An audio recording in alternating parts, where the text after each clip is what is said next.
सूरज पंजाब के सुनहरे खेतों के पीछे ढल रहा था और आसमान में लाल और नारंगी रंग बिखरे हुए थे। शर्मा परिवार में करवा चौथ की रौनक छाई हुई थी। महिलाएं रात की तैयारियों में व्यस्त थीं। उनके बीच ऋतु, बड़ी भाभी, लाल रंग की खूबसूरत साड़ी में सजी हुई थी और कविता, छोटी भाभी, एक साधारण हल्के रंग के सूती सूट में। ऋतु की शादी राजेश से हुई थी, जो परिवार के बड़े बेटे थे। उनके ससुराल की दौलत और राजेश के सफल व्यापार ने उन्हें हर ऐशो आराम दिया था। उनकी ज्वेलरी दियों से भी ज्यादा चमकती थी और उनके इत्र की खुशबू हर जगह फैलती थी।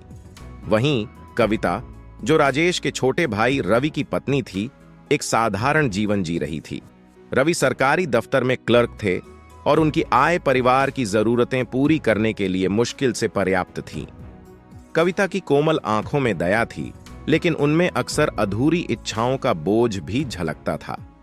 जब घर की महिलाएं आंगन में इकट्ठा हुईं और अपनी हथेलियों पर खूबसूरत मेहंदी के डिजाइन बनवा रही थीं, तब ऋतु की हंसी सबसे ज्यादा गूंज रही थी। वह अपने चांदी से जड़े हुए थाली को दिखा रही थी, जो उसके पति ने उपहार में दिया था। उसका करवा सुनहरी नक्काशी से सजा हुआ था। वहीं कविता चुपचाप अपनी साधारण स्टील की थाली देख रही थी, जिसमें सिर्फ उसकी सच्ची प्रार्थनाएं और एक साधारण दिया था। भाभी, अगली बार थोड़ा अच्छा करवा क्यों नहीं ले आती? ऋतु ने मुस्कुराते हुए कहा, जिससे सभी का ध्यान उसकी ओर गया। आखिर ये सिर्फ परंपरा ही नहीं, प्यार का इजहार भी है। कविता हल्के से मुस्कुराई और अपनी नजरें झुका लीं। मेरे लिए प्यार दौलत में नहीं, भक्ति की सादगी में है, उसने धीरे से जवाब दिया। उसके शब्द विनम्र थे, लेकिन दिल को छू गए।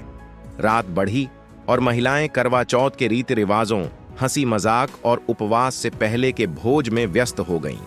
ऋतु की थाली सूखे मेवों और मिठाइयों से भरी थी, जबकि कविता ने कुछ टुकड़े ही चुने, जिन्हें वह अपने बच्चों के लिए घर ले जाना चाहती थी। उनकी दुनियाएं अलग थीं, लेकिन वे एक ही परंपरा से बंधी हुई थीं। जैसे ही चांद निकला और व्रत तोड़ने का समय आया, महिलाएं छत पर इकट्ठा हुईं, अपनी थालियां लेकर। उन्होंने चलनी से चांद देखा और अपने पतियों की लंबी उम्र के लिए प्रार्थना की। ऋतु अपनी सज-धज में अपने पति राजेश के साथ पूजा पूरी कर रही थी, जो गर्व से उसके पास खड़े थे। उन्होंने उसे पानी की पहली घूंट और मिठाई का टुकड़ा खिलाया। वहीं कविता अकेली खड़ी थी। रवि ने पहले ही फोन कर बताया था कि वह समय पर घर नहीं पहुंच पाएगा। उसने अपनी निराशा छुपाते हुए उसे आश्वासन दिया था कि सब ठीक है। गहरी सांस लेकर उसने अकेले ही पूजा की, रवि की कल्पना अपने मन में करते हुए। उसकी आंखों से आंसू बहते रहे, जो चांद की रोशनी में चमक रहे थे। उसने व्रत घर से लाए गए पानी से तोड़ा। अगली सुबह कविता हमेशा की तरह जल्दी उठ गई और घर के कामों में लग गई। त्योहार की सजावट अभी भी इधर उधर बिखरी हुई थी, लेकिन उसका ध्यान सबके लिए नाश्ता बनाने पर था। रसोई में काम करते हुए उसने ऋतु और राजेश की बातें सुनी। देखा आपने, कितनी दयनीय लगती है वो, ऋतु ने तंज कसते हुए कहा। न ढंग के कपड़े हैं, न अच्छा करवा। मुझे समझ नहीं आता कि वो ये सब करती ही क्यों है। राजेश ने लंबी सांस ली। शायद वो दिखावे से ज्यादा परंपरा को अहमियत देती है, उसने जवाब दिया। कविता का दिल टूट गया।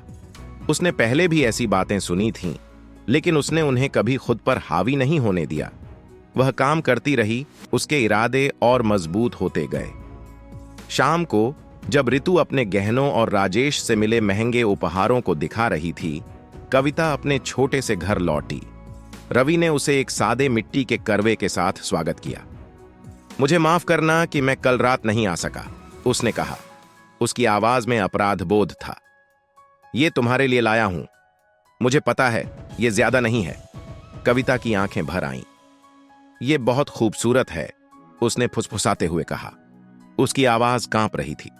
उसने करवे को अपने सीने से लगाया, उसमें छिपे प्यार को महसूस करते हुए।